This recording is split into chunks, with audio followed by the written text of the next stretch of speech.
Hello दोस्तों, कैसे हो? आपका स्वागत है त्रिपान स्टडी सेंटर में। आज जो हम करने जा रहे हैं ज्योग्राफी के चैप्टर, यानी ज्योग्राफी जो भूगोल है, ये अत्यंत महत्वपूर्ण चैप्टर होने वाला है, क्योंकि इसमें हम भूगोल के विषय में बहुत ही विस्तार पूर्वक चर्चा करेंगे। चलिए देखते हैं हमारा आज टॉपिक क्या है। जीवोम्स का अर्थ। देखिए, बहुत काफ़ी महत्वपूर्ण यहाँ पर चैप्टर जीवोम्स है और इसी का अर्थ यहाँ पर जानने को हमें मौका मिला है। तो जीवोम्स शब्द जैविक घर का संक्षिप्त रूप है, यानी जैविक घर के नाम से जाना जाता है। जहाँ तक जीवोम की परिभाषा एवं वर्गीकरण का संबंध है, वैज्ञानिक इस संदर्भ में एक मत नहीं है। जीवोम का एक वृत्तीय प्राकृतिक पारितंत्र के रूप में परिभाषित किया जा सकता है, जो कि काफ़ी महत्वपूर्ण है। यानी प्राकृतिक पारितंत्र, जिसमें हम पौधे और जानवरों के समुदाय के कुल संकलन का अध्ययन भी करते हैं। यानी इसमें जानवरों और समुदाय के कुल जो है, पौधों के जो है समुदाय के कुल संकलन का अध्ययन करते हैं। यहाँ पर सभी जीव जंतुओं के न्यूनतम सामान्य विशेषताएं होती है और जीवोम के सभी क्षेत्रों में प्रायः सामान्य पर्यावरणीय परिस्थितियाँ पाई जाती है। हालांकि जीवोम पौधे और जीव प्रणाली समुदाय दोनों ही सम्मिलित होते हैं, परंतु साधारणतः ये एक जीवोम को वहाँ की जो है प्रमुख वनस्पति के आधार पर जाना जाता है। तो ये काफ़ी महत्वपूर्ण है कि एक जीवोम को वहाँ के प्रमुख जो है वनस्पति के आधार पर जाना जाता है, और ये बहुत काफ़ी इंपॉर्टेंट बात रखता है। और उसी के आधार पर उसका जो है नामकरण भी होता है। ठीक है, ये वनस्पति वहाँ के भूदृश्य को जो है स्पष्ट रूप से परिलक्षित करने वाली एक घटक के रूप में देखा जाता है। बायोम मास से हमारा अभिप्राय है जीवों में पाए जाने वाले सभी जीवित जीवाणुओं और पौधों और प्राणियों के कुल भार से लिया जाता है, जो कि काफ़ी महत्वपूर्ण है। उसके पश्चात हमारे समक्ष है जीवोम को प्रभावित करने वाला कारक। देखिए, जीवोम को जो प्रभावित करने वाले कारक है काफ़ी महत्वपूर्ण है। तो इसके कुछ कारक हैं जो कि काफ़ी महत्वपूर्ण रखता है, जो कि इसको काफ़ी प्रभावित करता है।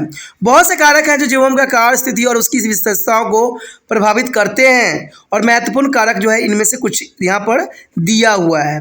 तो पहला कारक तो यही हो जाता है कि दिन के प्रकाश और अंधेरे की अवधि, यह मुख्य रूप से प्रकाश संश्लेषण की अवधि के लिए उत्तरदायी होती है। तो ज़रूरी बात है कि आपको पता है कि प्रकाश संश्लेषण जो होती है दिन के टाइम ही होती है, जो कि बहुत ज़रूरी है, क्योंकि जब प्रकाश के जो रोशनी जो होते हैं पौधे के पत्तियों में पड़ते हैं तो ये प्रकाश संश्लेषण करते हैं। यानी दिन के प्रकाश और अंधेरे की अवधि, यह मुख्य रूप से प्रकाश संश्लेषण को जो अवधि को लिए उत्तरदायी होते हैं। देखा जाए तो औसत तापमान तथा ताप परिसर, यानी औसत तापमान तथा ताप परिसर चरम दशाओं को जानने के लिए दैनिक तथा वार्षिक दोनों ही कंडीशन उपलब्ध कराते हैं। उसके पश्चात है वर्धन काल की अवधि। वर्धन काल की अवधि जो होती है काफ़ी महत्वपूर्ण यहाँ पर अपना स्थान रखता है। उसके पश्चात है यहाँ पर वर्षण, जिसके अंतर्गत वर्षण की कुल मात्रा एवं समय और तीव्रता के अनुसार इसमें परिवर्तन सम्मिलित होते हैं। तो ये भी पॉइंट काफ़ी महत्वपूर्ण रखता है। पवन प्रवाह, गति, दिशा और अवधि और अंतराल सब कुछ सम्मिलित हो यहाँ पर होते हैं, जो कि इसकी विशेषता को दर्शाता है। उसके बाद मृदा के प्रकार, कैसे उस यहाँ पर मिट्टी पाई जाती है, तो ये भी बात काफ़ी इंपॉर्टेंट रखता है कि मिट्टी का जो प्रकार है किस प्रकार है। और अगली पॉइंट यही दर्शाता है कि ढाल, यानी किस प्रकार के ढलान है। ढलान भी बहुत काफ़ी महत्वपूर्ण स्थान रखता है।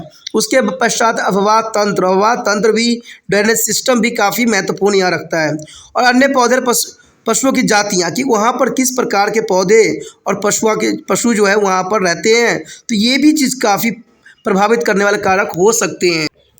यदि हम जीवोम्स के वर्गीकरण करें तो काफ़ी महत्वपूर्ण रहेगा। यहाँ पर जीवोम का जो वर्गीकरण करना बहुत काफ़ी महत्वपूर्ण है। कहते हैं जीवोम के वर्गीकरण के दो प्रमुख आधार माने जा सकते हैं, और इस भाग में हम दो वर्गीकरण के आधार के बारे में चर्चा करेंगे जो असामान्य और सब जगह प्रयोग किए जा सकते हैं। इन दो वर्गीकरण के आधार जो है इनके विभिन्न प्रकार के चर्चा नीचे दिए गई है, जो कि काफ़ी महत्वपूर्ण है।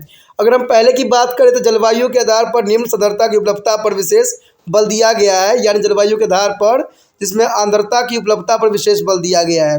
और इस आधार के अनुसार जीवोम के निर्धारण आर्द्रता की उपलब्धता की मात्रा के अनुसार किया जा सकता है। जहाँ पर आर्द्रता प्रचुर मात्रा में उपलब्ध होती है वहाँ जो है वन जीवों की प्रधानता रहती है, और जहाँ आर्द्रता कम होती है वहाँ मरुस्थलीय जीवों की होती है। परंतु प्रत्येक जीवों में जो है तापमान की दशाएं भिन्न उच्चवाचों और जो है भिन्न अक्षांशों के मध्य भिन्न भिन्न होती है। ठीक है, तो ये बहुत काफ़ी महत्वपूर्ण बात यहाँ पर रखता है कि तापमान की दशाएं भिन्न उच्चवाचों और जो है भिन्न अक्षांशों के मध्य भिन्न भिन्न होती है।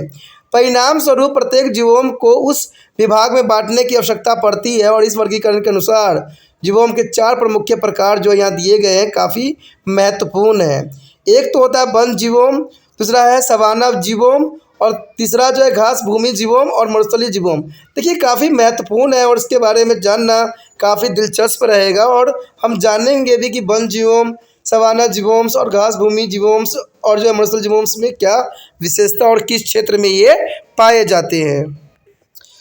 जलवायु एवं वनस्पति के आधार पर जो है व्योम को बांटना काफ़ी महत्वपूर्ण बन जाएगा यहाँ पर। और इस वर्गीकरण तर्क जो है पौधे और प्राणी जाति की जो है विश्व वितरण प्रारूप को जो है विश्व के जलवायु प्रकारों से घनिष्ठ संबंध को दर्शाया गया है, जो काफ़ी महत्वपूर्ण है। यानी इस वर्गीकरण का तर्क जो है पौधों और प्राणी जातियों के विश्व वितरण प्रतिरूप का विश्व के जलवायु प्रकारों से घनिष्ठ संबंध को यहाँ माना गया है। अंततः इस संबंध के आधार पर विश्व को विभिन्न जीवों में विभाजित करना काफ़ी महत्वपूर्ण बन जाता है यहाँ पर कि विभिन्न जीवों को कैसे हम विभाजित किया जा सकता है। जीवों का सबसे प्रमुख घटक जो है वनस्पति ही है। देखिए दोस्तों बहुत काफ़ी महत्वपूर्ण बात यहाँ है कि जीवों का सबसे प्रमुख घटक जो है वनस्पति को ही माना गया है, क्योंकि वनस्पति और जलवायु का जो है काफ़ी घनिष्ठ संबंध है, यानी काफ़ी गहरा संबंध है वनस्पति और जलवायु का, क्योंकि ये दोनों जो है एक दूसरे के पूरक होते हैं। इसलिए विश्व के जलवायु को अनुसार विभिन्न जो है जीवों में बांटा जा सकता है। अपुण्य इन जलवायु आधारित जीवों को जो है वनस्पति के आधार पर विभिन्न उप विभागों में बांटा भी गया है। नीचे दी गई सारणी जो है 15.1 में आप देखिएगा कि इनको जो है उप विभागों में भी विभक्त किया गया है और इनकी काफ़ी विशेषताओं को यहाँ पर जो है उजागर करने की कोशिश किया गया है। देखिए यहाँ पर जलवायु और वनस्पति के आधार पर जीवों का वर्गीकरण किया गया है, जो कि काफ़ी महत्वपूर्ण है। कहते हैं पहले के अगर रूप में देखें तो प्रथम क्रम के जीवों दिखाया गया जिसमें जलवायु पर आधारित होती है। द्वितीय क्रम में जो है जीवों को दर्शाया गया जहाँ वनस्पति पर आधारित होती है, और तृतीय क्रम में जीवों को जो है जलवायु और वनस्पति पर आधारित होती है। तो ये काफ़ी महत्वपूर्ण है। अगर पहले पॉइंट की हम बात करें तो उष्णकटिबंधीय जीवोम आता है, ठीक है। उष्णकटिबंधीय जीवोम जो है प्रथम नंबर पे है, जिसके द्वितीय में आता है उष्णकटिबंधीय वन जीवोम, यानी उष्णकटिबंधीय वन जीवोम, और तृतीय में जो आ जाता है यहाँ पर सदाहरित वर्षा वन जीवोम आता है, यानी सदाहरित वर्षा वन आता है। अर्धसदाहरित वन जीवोम आता है, पनपती वन जीवोम आता है और अर्धपनपती वन जीवोम इसके अंतर्गत आता है, और मोनानिन वन जीवोम और दलदलीय वन जीवोम। तो ये काफ़ी महत्वपूर्ण यहाँ पर बात रखता है, ठीक है। आगे देखते हैं इसके और भी कौन कौन से प्रकार हैं। उसके पश्चात आता है दूसरे स्थान पे सवाना जीवोम, ठीक है, जिसके अंतर्गत जो तीसरे नंबर पे आएगा सवाना वन जीवोम, सवाना घास भूमि जीवोम, और जो है काफ़ी महत्वपूर्ण है। उसका तीसरे जो है मरुस्थलीय जीवोम आता है, जिसमें शुष्क मरुस्थलीय जीवोम और शुष्क जीवोम आता है, जो कि काफ़ी यहाँ पर महत्वपूर्णता को दर्शा रहा है। उसके पश्चात आता है शीतोष्ण कटिबंधीय। देखिए शीतोष्ण कटिबंधीय के अंतर्गत जो है बेरियल वन जीवोम आता है, जिसमें टेंगा वन जीवोम के अंतर्गत आता है, और इसको दो भागों में विभक्त किया गया है, उत्तरी अमेरिकन जीवोम और एशियाटिक जीवोम। तो काफ़ी महत्वपूर्ण यहाँ पर बात आया है। और साथ में जो है पर्वतीय वन जीवोम भी इसके अंतर्गत आता है। उसके बाद तीसरे नंबर पे जो है शीतोष्ण कटिबंधीय पर्वतीय वन जीवोम, यानी इसके अंतर्गत जो है दो है, उत्तरी अमेरिकन जीवोम, यूरोपियन जीवोम। उसके बाद तीसरे नंबर पर शीतोष्ण कटिबंधीय घास भूमि जीवोम, यानी काफ़ी महत्व है। कहते हैं इसमें जो है सोवी स्टेपे जीवोम्स, उत्तरी अमेरिकन पेरिस जीवोम्स और जो है पंपा जीवोम आता है। उसके बाद भूमध्य सागरीय जीवोम के अंतर्गत जो है ऑस्ट्रेलियंस घास भूमि जीवोम्स और दक्षिण गोलार्ध जीवोम आता है, ठीक है। और उष्ण शीतोष्ण जीवोम जो है खुद ही काफ़ी इंपॉर्टेंट अपना मान रखता है।